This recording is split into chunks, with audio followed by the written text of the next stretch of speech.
Deseo de una araña por incrustar su veneno. Parte 14. En muchas ocasiones, las personas luchan por alcanzar sus metas. Es un proceso simple. Soñar, desear, planear, lograr. Simple. En el indicar qué hay que hacer, pero quizá el proceso de efectuarlo no lo es tanto. Muchos sueñan con distintas formas. Algunos sueñan despiertos, otros tantos, pues con ayuda de una almohada. Algunos le sueñan al futuro cuando conocen a la persona correcta con la cual vale la pena soñar con un mañana. Su voz resuena en su cabeza y van haciendo planes. Y sí, en muchas ocasiones algunos sueños se quedan a la mitad, estancados, atorados. Y en muchas otras, los sueños son reemplazados, negociados, cambiados por sueños que quizá uno no esperaba. A veces estos se vuelven responsabilidades y simplemente dejan de ser más allá de metas al semestre, se convierten en algún plan al mes, en alguna posibilidad a la semana y yo sueño con comprarme algo de la tiendita. Ya saben, para lo que me alcanza.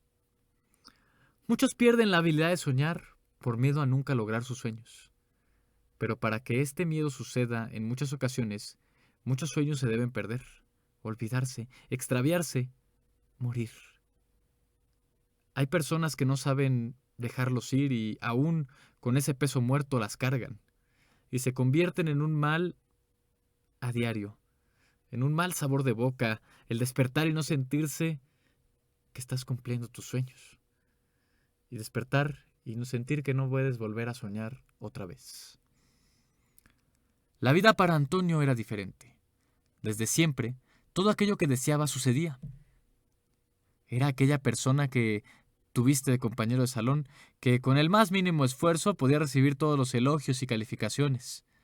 Si deseaba estar con una chica, tenía un talento para hablar y poner a su favor muchas situaciones. En más de una ocasión manipulaba a las personas a su conveniencia. No podía decirse que era una mala persona, simplemente siempre esperó que la vida le diera todo lo que deseaba. Y de alguna forma la vida se lo daba. Se lo dio tanto tiempo que la acción de soñar no era un proceso, era un preámbulo simplemente para obtener aquello que quería. Para él, soñar era tan fácil que se aburría y se empezaba a sentir insatisfecho, como si todos los sabores de alimento le supieran a lo mismo, como si no sintiera las chispas en la boca al darle una probada nueva a la vida. Muchos lo envidiaban sus amores, sus empleos, su estilo de vida. Era todo lo que cualquier otro soñaría, pero no Antonio. Antonio se sentía insatisfecho. Tenía un deseo de más. Antonio era jefe de una empresa donde un joven había arribado. Promesa en su campo. Antonio pudo ver cómo el tiempo se le iba acabando. Entendía que aquel chico pronto lo superaría y con el tiempo lo reemplazaría. Y lo sabía por la forma en que este joven hablaba de lo que hacía, de cómo interactuaba con los demás y de cómo era esa sonrisa. Su sonrisa. Él no la soportaba. Aquella madrugada se dirigió al mirador de su casa. Podría apreciar las estrellas y el otro espectáculo visual que la ciudad iluminada le podía brindar. Las luces de las calles, de las casas, de los edificios y del cielo. En el cielo no se veían las estrellas, solo la luna. Pero no era una luna llena. Antonio bajó la mirada y soltó un pensamiento sin pensarlo. Ojalá pudiera tener la posibilidad de evitar que otros pudieran soñar. Y al decirlo, sintió como el frío comenzaba a hacerse presente. Su alrededor se llenó de neblina y de pronto no podía ver dónde era su casa. Ese es tu deseo, le dijo una voz de pronto. Pensar en el sonido de esa voz produce dolores de cabeza. Era un espectro, pero también se sentía algo crudo en su voz. No sabíamos diferenciar entre un hombre y una mujer si la escucháramos. Había un ruido en el sonido, como si fuera una interferencia, una transmisión interrumpida.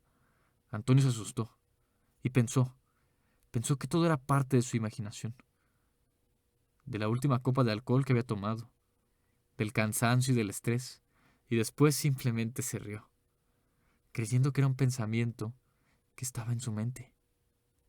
Sí, respondía. Desearía que nadie logre llegar más lejos con lo que sueña. Pero bueno, ahora estoy imaginando cosas con el alcohol. ¡Salud! Y llevando el vaso de vidrio a su boca, tomó el vino, pero no era alcohol lo que estaba en su copa. Cuando se dio cuenta, el vaso tenía un líquido de color negro. Era muy tarde para él. Comenzaba a sentirlo en su garganta, luego en su piel, en sus manos. Sus manos se tornaron blancas.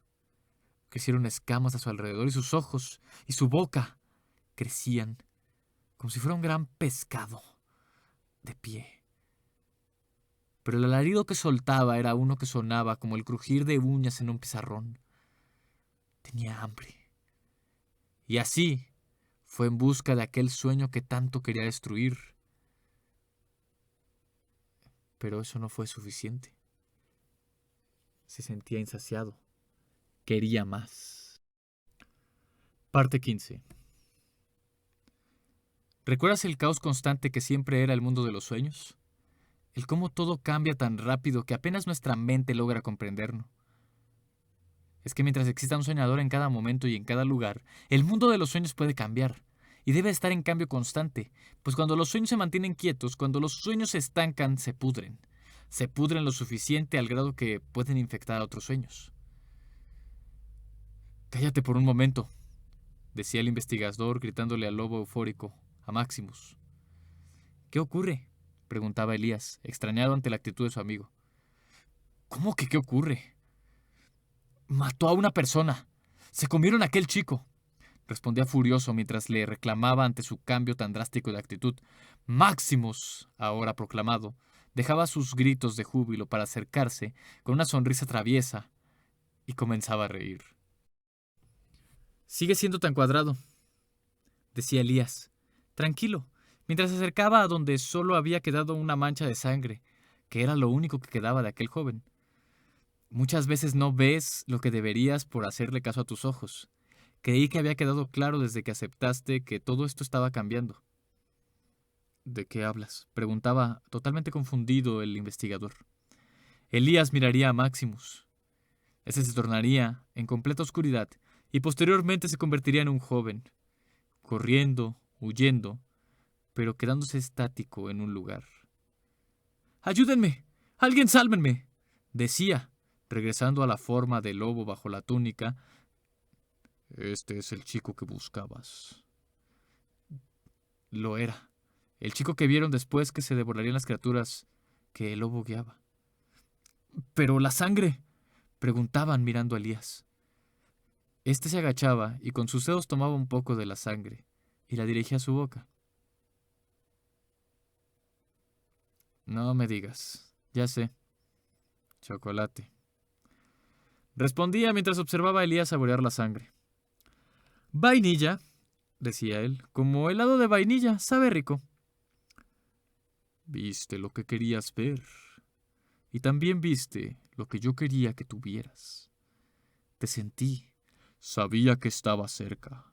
Así que te quise atraer. Pero si fue una casualidad. Solo cruzaba en el auto cuando vimos eso. ¿Por qué crees que vendríamos a ayudar? ¿Por qué crees que no iríamos a otro lado? Realmente era una escena que me asustaba. ¿En serio me estás preguntando eso?, le respondía totalmente extrañado. Elías dibujaba una sonrisa. ¿Le dices tú? ¿A dónde vas?, preguntaba a quien fue víctima de las pesadillas, que en ese momento se alejaba. Aquel ser que por tantos años siempre estaba en esos sueños, sin una explicación. Estaba furioso pero triste. Seguía sin comprender qué le rodeaba. Estaré en las sombras. Me diste un nombre, y es hora de hacerlo real. Produciré los más grandes miedos, pero será a aquellos que se lo merezcan, no más niños pequeños. Seré admirado y recordado. Y como si jamás estuviera estado ahí, se alejaba entre las sombras. Si me necesitas, sabes dónde encontrarme, agregaba. Se había ido, y dejaba con más dudas al investigador de las cuales había tratado de resolver. Aún no lo comprende, ¿cierto? Él quiere ser como tú, le decía a Elías, que aún saboreaba en sus dedos la vainilla. Por favor, ilústrame. Él sabía que tú llegarías, al igual que yo, porque te conocemos y está dentro de ti. ¿Qué cosa? ¿Cómo, cómo que él quiere ser como yo? Él quiere ser un héroe, como tú lo eres. Y eso es algo que siempre has sido. La misma razón por la que, aun cuando dejaste de soñar, buscaste un trabajo que te permitiera ayudar a otros. La misma por la que investigabas estos casos inexplicables. Y por la que decidimos vivir esta aventura. Él sabía que irías a ayudar a los demás, porque esa es tu naturaleza. Y nosotros venimos de tu mente. Te conocemos mejor que tú en muchos casos. Solo debes aceptarlo. Es lo que tienes que ser. Un héroe. Decía con temor, pero con una energía que surgía desde su pecho. Pronto una sonrisa se dibujaba en su rostro. Aún tenemos un misterio que resolver. Parte 16. Aquella madrugada entendió que no podía volver a tener pesadillas. No fue una revelación, solo fue el tomar una decisión antes de dormir, el repetirse cada noche sobre cuántas veces iba a evitar soñar. No divagar, no alimentar la imaginación ni siquiera mirando nubes en el cielo. Raro. La última vez que las miró, parecía como si fuera un ejército peleando contra otro. Vio siluetas que parecían guerreros, pero todos eran humanoides. Vio seres alados y bestias animales, leones, toros, águilas. Y también vio seres que quizás solo habían mencionado en ficciones, centauros, minotauros, quimeras. En el fondo había un gran dragón. Dejar de soñar, se decía. Ya no era un niño. Tenía 17 años. Estaba a punto de concluir la preparatoria donde sus desvelos ante las pesadillas le afectaban su rendimiento. Dejar de soñar, repetía. Y después de ese día, eso hizo. Dejar de soñar los siguientes 20 años de su vida. Dormir era tan simple como cerrar los ojos después de recostarse y tomar aire. Claro, hubo noches de insomnio, noches donde debía ponerse al corriente con los trabajos, o aquellas donde una mala comida podía provocar una mala digestión toda la noche. Pero también hubo paz, más paz de la que alguna vez imaginó. Hubo silencios en la oscuridad de su habitación, que nunca más le dieron miedo. Como si hubiera olvidado todas las pesadillas, como si de verdad nunca hubiera pasado esa dura infancia. Hubo momentos donde quizá pudo tomar el control de la situación, ser el líder implacable que muchos otros sueños le mostraban, donde pudo impresionar a toda su clase, los profesores y compañeros, donde su audacia pudo ser sobresaliente entre ellos. Pero se repetía aquellas palabras de su mente: deja de soñar. Y pasó la vida, no imaginando qué buscar o qué hacer, sin llamar la atención, sin preocuparse. Pero dentro, muy dentro de él, le preocupaba algo, la idea de que había una ausencia. ¿Por qué si estoy en calma siento el deseo de algo? Era una voz que le pasaba cuando se encontraba en el parque silencioso leyendo libros académicos, libros de química, de física y de matemáticas. En muchas otras ocasiones leía historia, quería aprender del mundo como era y quería repetirse nuevamente: deja de soñar. Después de mucho tiempo, no recordaba siquiera por qué se repetía eso con tanta frecuencia. Solo lo hacía. No imagino cómo eso lo salvaría. Oye, ¿qué haces aquí? Creo que estás dándole muchas vueltas. Quise acelerar las cosas. ¿No has pensado que todo tiene una razón? Además, yo estoy contando la historia. Sí, pero apenas hemos avanzado. ¿Cómo vas a explicar que las cosas fantásticas continuaron y se adaptaron a la cotidianidad? Pues iba a tomarme el tiempo, quizá en un salto de unos meses después. ¿Crees que tengo todo tu día? ¡Me aburro! Estoy solo comiendo helado de vainilla. ¡Rápido! Llega a la parte donde empezamos a coincidir con el comesueños. Cállate, Elías, esa parte está lejos aún. No, si tú la saltas y nos pones en la habitación de la víctima después de que dedujimos que aquellos a los que el comesueños pues comía son los mismos que habían ganado la beca que se le negó tanto tiempo a Antonio. Ay, está bien, saltaré ahí. Pero deja de hacer spoilers. Gracias. Vainilla, ¡vete! Ah. El investigador y el inquieto de Elías habían encontrado un punto de conexión entre las víctimas. Todos habían sido considerados para una gran beca. A medida que buscaban en sus departamentos, solo encontraban lo habitual: moscas solitarias rodeadas de objetos que de alguna forma u otra eran ligeramente representativos para aquellas habilidades con las que se soñaba, en los libros que tal vez tenían en mano o en las prendas que pudieran estar usando, pero estos eran algo característico de cada uno. Tal fue la sorpresa del investigador al encontrarse en un piano de cola en el interior huevecillos de mosquito con un sabor a chocolate. Obviamente, un par de personas por ahí no cuadraban en esta investigación. Un par de personas que simplemente tenían la mala fortuna de encontrarse cerca del momento en que este monstruo empezaba a tener hambre. Pero fuera de eso, la gran mayoría de la gente coincidía con esta investigación. Llegarían a la última casa, donde parecía se encontraba alguien. Estaban a tiempo de evitar que algo sucediera. Sin embargo, aquel joven promesa con grandes sueños por delante no se encontraba solo. Ahí estaba este monstruo, el comesueños. Parte 17. Horas antes pudimos encontrarnos a esta chica disfrutando de un momento en su vida. En aquella casa el teléfono sonaba con una alegre canción, clásico del nuevo milenio, que provocaba en esta mujer el dejar que sonara un poco más ese tono. Sin embargo, esa ocasión era distinta. Ella había esperado una llamada importante todo el tiempo, llamada que recibiría, y no era sorpresa que había sido escogida para el rol protagónico. Era algo que se esperaba ante su gran desempeño en las pruebas. Pero de igual forma, los nervios que ella sintió eran bastante comprensibles. No quiso salir esa tarde por temor a estar distraída y no escuchar su celular. Decidió que fuera una tarde tranquila. Prendió la televisión, buscó tal vez Netflix y vería una serie que sabía pues le haría llorar, ilusionarse con ese amor de su vida, con el amor que tanto soñó. Y el corazón le latió fuertemente, el corazón creció, concluyendo en un suspiro, y esperó la llamada. Se encontraba a un paso de su meta, uno de los más grandes.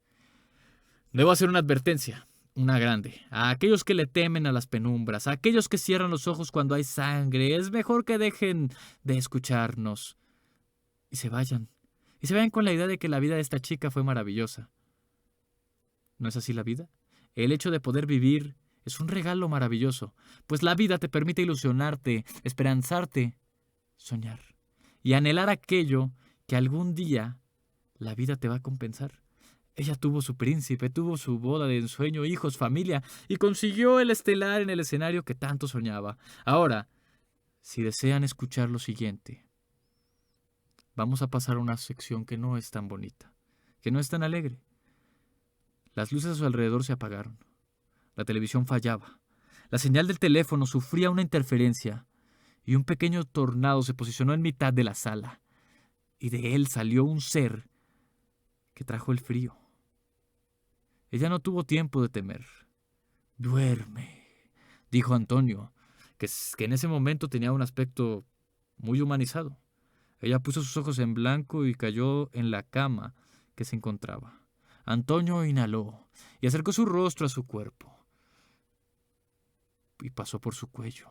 Posteriormente, se ubicó en un punto cercano a su nuca, a su oído. Ese punto es aquel donde los sueños se guardan. En sus manos se posicionaron cerca de ese punto. Las uñas le crecieron, afiladas. Atravesaron el cráneo y perforaron ese punto, dejando un chorrito de sangre.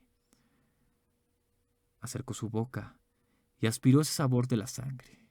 Lo disfrutaba, pero después la mandíbula se expandía, como si no hubiera existido tal. Perforó un momento con sus dientes parte de su cráneo y succionó la esencia, la piel de la joven. Esta comenzaba a deteriorarse, a envejecer, secándose, agotándose hasta el punto que se pudría. Sí, comenzaba a deteriorarse de una manera muy rápida. El cuerpo de esta chica empezaba a oler mal incluso. La mandíbula de Antonio se expandía al punto que introdujo en ella todo el cuerpo de la joven. Se pudo escuchar el crujir de sus huesos y después, cómo esto dejaba una gran nube de polvo. Antonio la inhaló y saboreó hasta el último momento. Comenzó a toser como si fuese a vomitar, pero empezó a buscar algo y lo encontró, oliendo como parte de una esencia ese teléfono celular que estaba sobre la mesa, y escupió una plasta de huevecillos verdes. Pudo verse cómo su piel se aclaraba. Pudo verse cómo la fuerza le llegaba al cuerpo y cómo lo que se veía en el interior era una mirada penetrante. Ya era serena ahora, calmada. Desde afuera, Elías y el investigador observaban. Era la primera vez que miraban el rostro de Elías con un miedo de ese grado, mayor al que ya había experimentado al mencionarlo. Su amigo sabía lo que debía hacer. Se decidió y se acercó a la puerta. ¿Qué haces? Vamos a entrar. Golpeó la puerta, tomó aire. Ya no había vuelta atrás. Parte 18. Antonio notó la intromisión de los visitantes que tocaban la puerta y rió, pues sabía que eventualmente alguien lo encontraría. Simplemente no esperaba que se tardaran tanto. La puerta se abrió sola. Al final del pasillo se encontraba sentado en la sala esperándolos. Adelante, caballeros, decía, mientras destapaba una de las cervezas que había sobre la mesa. Tomaba un puño de la botana salada que había disfrutado la chica tiempo atrás. Asumo que siguieron el rastro, pero debo saber... ¿Qué cosa eres tú? Tienes un aroma un poco peculiar. Soy investigador y estoy aquí para detenerte, respondía firme aquel hombre, sin temer ante el que se encontraba frente a sí. No tú, señalando a Elías. Este estaba cubierto detrás del investigador. No eres humano. Elías no respondía, solo le miraba atemorizado. Tu aroma, la esencia que busco, está en todo tu ser, no solamente en el núcleo de tu cráneo. ¿Estás hecho de sueños o no? Sí, decía casi con una voz ahogada. Por eso venimos a detenerte. Su amigo pudo notar cuánto miedo le causaba y aún así cuánto valor había tenido para decir eso. Detenerme. Antonio soltó una carcajada. Nada puede detenerme. Yo controlo el escalofrío que te sube por la espalda. Yo no puedo ser destruido. Nada puede dañarme. ¿Qué se supone que pueden hacer ustedes? Luchar, decía Elías, mientras que su brazo derecho se convertía en algo similar a una entrada de energía. Se podía ver cómo almacenaba suficiente para lanzar un rayo. Antonio se movía lo suficientemente rápido. Ahora se encontraba a sus espaldas, bloqueándoles la salida. Antonio cerraría la puerta, causando una oscuridad en la habitación cuya única luz era la lámpara de la calle de afuera. ¿Ese fue su pobre intento por hacer algo especial? Agradezco que sean soñadores pobres, pero es momento de que sepan que soñar alto les puede costar la vida. Tomaría al investigador del cuello, lo llevaría con una mano y lo lanzaría a un costado. Ni siquiera tienes un arma. Me insulta pensar que solo entraron esperando en conectarme con ese rayo de luz. Se dirigió hacia Elías, mientras él paralizado no se movía. Daba pasos hacia atrás, hasta que tocó una pared. Sentía cómo este monstruo podía acabar con él y matarlo para siempre. Él era aquella esencia que el monstruo comesueños buscaba. Yo me alimento de la luz que producen las personas que tengan esperanza.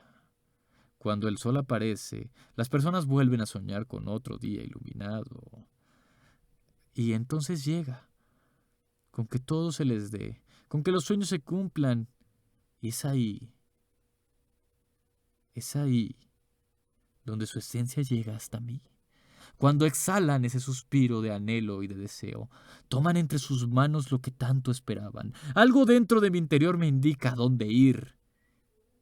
Se equivocaron al pensar que usar la luz como aliada les iba a funcionar. Y entonces abrió la mandíbula.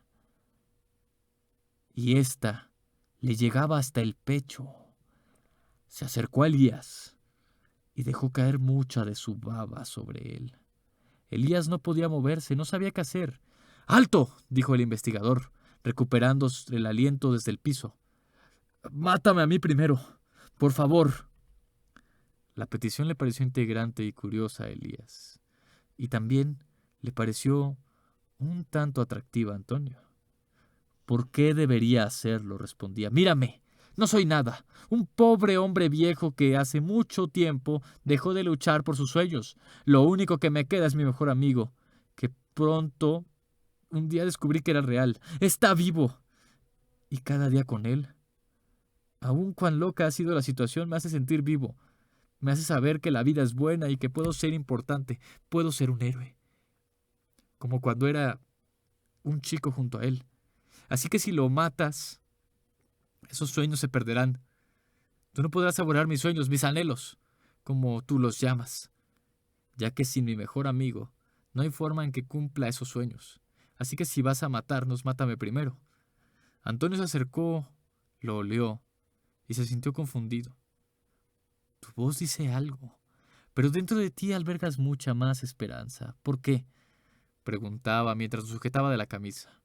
«Bueno, desde este lugar está todo más oscuro. ¿No es así, Maximus?». Sin percatarse, por la parte de atrás, el lobo de las sombras le clavaba las garras a Antonio.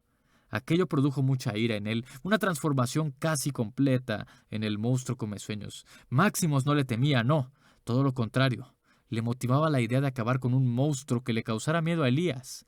Las sombras de Maximus rodeaban a Antonio, y éste creó una especie larga de sombras que usaba para pelear ante las mandíbulas de aquel monstruo. Entre los forcejeos y la pelea, Maximus lo tomó por la espalda. «Elías, ¿qué esperas? ¡Dispárale!». «Pero la luz te hará desaparecer». «Él cree que no puede morir, pero su mayor miedo es ese. Puedo sentirlo. Déjame cumplirle ese miedo». «¡Hazlo!». Elías cargaba su cañón con toda energía. El resplandor luminoso cegó a todos, pero cuando se disipó aquello, Antonio se encontraba en el piso, con un gran hoyo en el pecho. Maximus había desaparecido. Elías se tiró a llorar. «Lo maté», decía triste. «No puedo creer que maté a Maximus». «Ya terminó», decía. Su amigo fue y lo abrazó. Sin embargo, antes de que pudiera terminar la frase, aquel ser comenzaba a moverse, a reincorporarse, como un cuerpo jalado por hilos desde el techo. Su mandíbula se abría lo suficiente y su cuerpo se voltearía completamente. Podría verse todo su interior y todos los huesos que alguna vez comió. Ahora era una gran bola de carne con dientes grandes. «Se los dije», pronunciaba con una voz sombría. «Nada puede matarme».